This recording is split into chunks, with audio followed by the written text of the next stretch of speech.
Hello everyone, and seeing as we have no internet this week, we may as well take a look at underappreciated games again. And today, taking a look at Mirror's Edge. Now, when this came out, this was one of the most underrated and underappreciated games of the last generation. It came out in 2008, around that hectic holiday period where so many games come out. Now, if you're launching a new IP, a new game, a new intellectual property in that kind of market, it's never really going to do well. I mean, it would have done Mirror's Edge better to release a new IP, I think, in about January, February. That's the best time, really. We're seeing that in 2015 right now, with games like Dying Light, The Order 1866, and Evolve. You know, they're all coming out after that period because it's just too congested, and that's when it released. I think it was around October 2008 it launched. It was somewhere around that. It was around the October-November time, and bear in mind that the games that were released at that time of year, games like Call of Duty, World at War, I think it was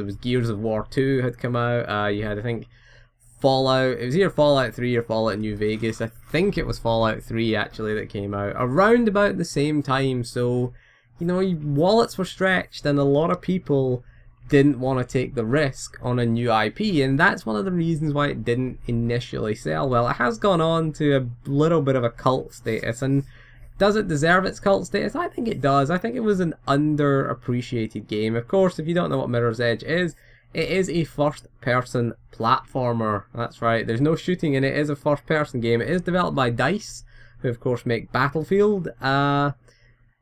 And again, it is not a shooter. You can do some shooting in it, but it's not really the best policy. You can take guns from guards and kind of do a little bit of shooting in it, but it is primarily a platformer. It does have some combat as well, some melee combat in the game, but it is primarily a platformer. Again, now as a platformer, being in first person, the biggest benefit that it brought to you was, of course, that it was very immersive. Diving around in first person was pretty awesome. There were drawbacks, of course, in tightly confined levels. Like if you look at the last couple of levels, like you look at the boat level, that was one of the worst levels in the game. Towards the end of the game, I think it was like chapter 7 or something like that.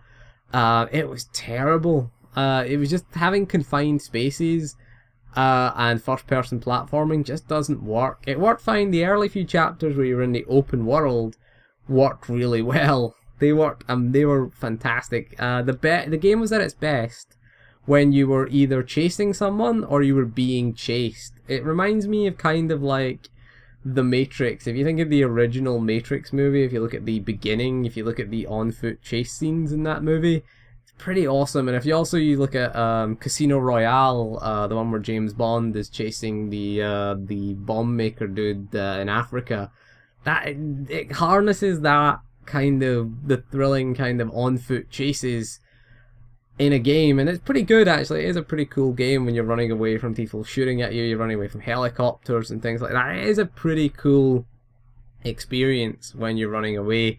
The biggest problem was when they asked you to do combat. Now towards the last few missions where you were tasked with doing combat and you had to fight your way through, and that's where the game sucked. The combat system wasn't its best. It was always better to run away than fight. You know, you had a counter system, you had like punches and kicks that you could do. You could also do like jumping kicks. You could jump off the wall and do a wall kick type thing as well. But it wasn't the best. You could also disarm people as well if you pressed the Y button at the right time.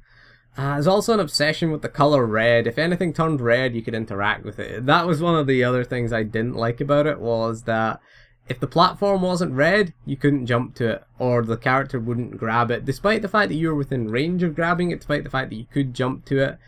If it wasn't red, don't jump to it. You could only interact with kind of red things, which was kind of, it had a very interesting art style, Mirror's Edge at least.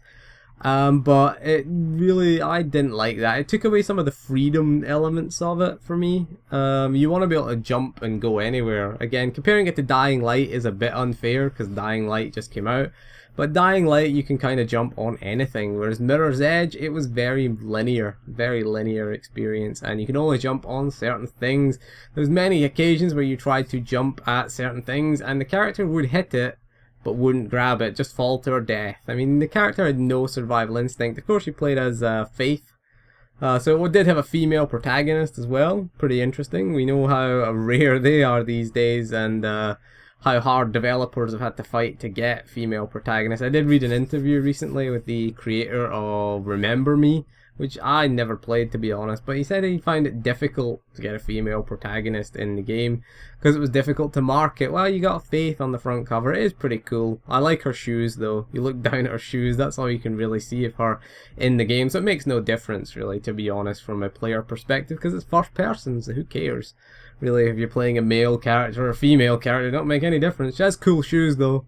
Awesome shoes. You can see her shoes when you're sliding on things, and if you look down, if you're in an elevator or anything like that, you can see her cool shoes. She's got free runner shoes. They are pretty awesome.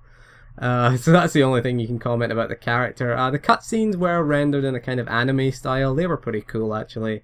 It was a pretty cool game overall, Mirror's Edge. The downsides to it were the controls. As you can see by the gameplay footage, I am falling to my death a lot.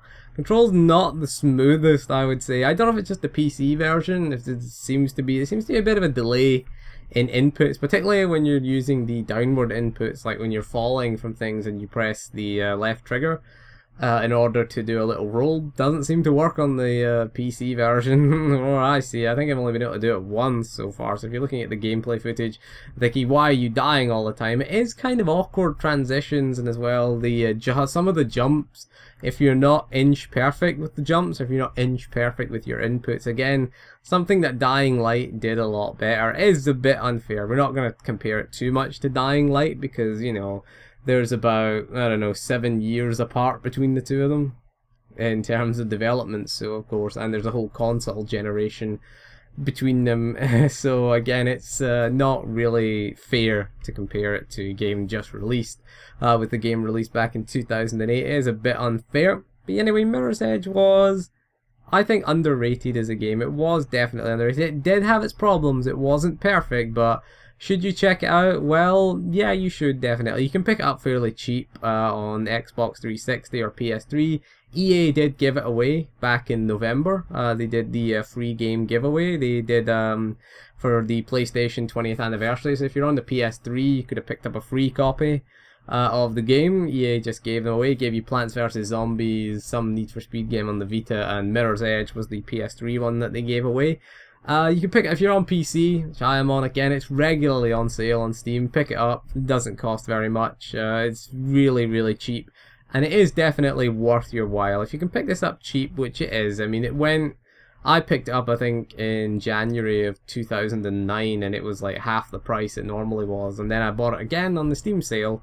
It wasn't that expensive, to be honest with you. I think it's like $5 or something like that. Less than $5, I would say. It's about £3 in the UK. You can get it for about $2.99 in the UK. I don't know how much it is in euros. Don't ask me about euros, but it's about, you can get it on the Steam sale, probably about $5, $5 to $7, probably under $10 would be the price that I'd recommend paying for it. But it is definitely worth playing. It does have a time trial mode. It has no multiplayer. This was back before EA was cramming multiplayer down our throats, so it has no multiplayer. I don't think it would work with multiplayer. I guess what would you have? A race mode, maybe? I guess a co-op mode, maybe Mirror's Edge 2 when that comes out. Maybe that'll have some multiplayer. Probably will, knowing EA and their boners that they have for multiplayer these days. So anyway, that is all for this video. So go check out Mirror's Edge, and thank you for joining me, and I'll see you again soon. And goodbye.